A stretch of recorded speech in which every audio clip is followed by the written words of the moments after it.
The political landscape suddenly shifted overnight after millions of voters took their anger out on Democrats. Republicans now control the House after picking up at least 58 seats. In the Senate, the GOP gained at least 6 seats. That's not quite enough to take control from the Democrats, but here with some insight on what this means now for both Washington and as well as the rest of the country, our CBS News Democratic strategist Jamal Simmons and CBS News Republican strategist Dan Bartlett. Good morning, gentlemen. Morning, Harry. Morning. So what is this going to look like come January? The Republicans, Tea Party guys have already said our #1 priority is we are going to repeal health care reform. And the president is sitting there and he's got this big pen. It's a great big pen. And all he has to say is, no thanks, I'm vetoing this. So what is that going to look like? Well, unfortunately, it's going to look a lot like paralysis in Washington, unfortunately. Look, the Republicans have, they think, not only their base behind them, but they feel like they have the majority of independents right now who are saying, put the brakes on the Obama agenda.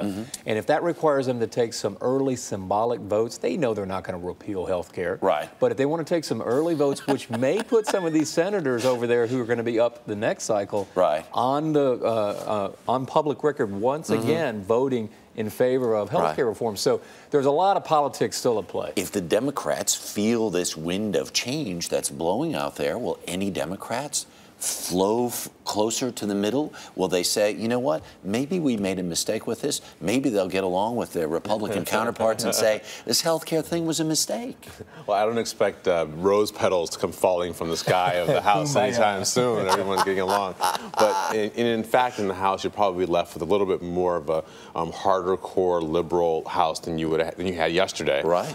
Because a lot of the people who were moderates lost. I mean, a few people like Heath Schuler were able to win, but a lot of people lost. Right. So instead, I think what you're going to have is you're going to have a president who's looking to find ways to reach out to the Republicans to make sure that the independents understand that he understands what they did yesterday, but at the same time, he's going to have to find some ways to define himself so that he doesn't look like he's just falling in with the new crowd. Which brings to the next question. I mean, the exit polling looks like this is clearly was a referendum on the White House.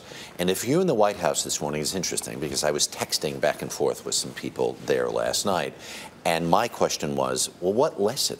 What lesson? This is the question we asked you guys yesterday, and I didn't get an answer back. I got other answers, but I didn't get an answer back to what's the lesson for the White House. What is the lesson for the White House? Well, I've been in the West Wing on a morning like this. And it's after a very long night, and what they have to do is really accept what the results are. They can either read it to say, hey, we didn't turn out our base enough, which will take you down one path, which would be maybe doubling down on the Obama administration agenda, which I think would be controversial. Or they're going to do what I think, and you'll find it both rhetorically today by the president, and more importantly, as they deal with these issues going into next year. The big issue is taxes. What are the Democrats going to do on taxes? Because if they do nothing during this lame duck session, taxes are going to go up for many Americans come January. Is that how the... Some. Well, there's many in those brackets as well. And we'll the see, top percentage in that Bush tax. That's the signal. I mean, look, his own budget director, Peter Orgazad, suggests you ought to freeze that for 2 years. So that's the first big debate in which the Obama administration Which in turn brings us to our other exit poll number, which is talking about the economy. It was about the economy, stupid. You know, you saw David Axelrod engineer this amazing victory for Barack Obama. But even as they were being elected, they talked about how phenomenal the flood of unemployment was. Was it a miscalculation on their part to push through some of these agenda items when, in fact, it was, as Bill Clinton suggested all along, the economy, Stu? Well, what the White House would tell you is that they did an $800 billion stimulus package that was focused on trying to get jobs and get the economy back restarted before they ever did health care. The mistake they made, though, is that they did the $800 billion stimulus package. Maybe it wasn't enough. And then they went to health care and they stopped talking about it. So people lost faith that they were actually focused on the economy. All right. We have so many other things we'd like to talk about, but there are also headlines this morning in the paper that President Bush's book is coming out, and one of the things he talks about is almost deciding to jettison Dick Cheney as his vice presidential running mate in the second cycle. And one of the lines he says is, people look at Dick Cheney and they look at him like he's Darth Vader.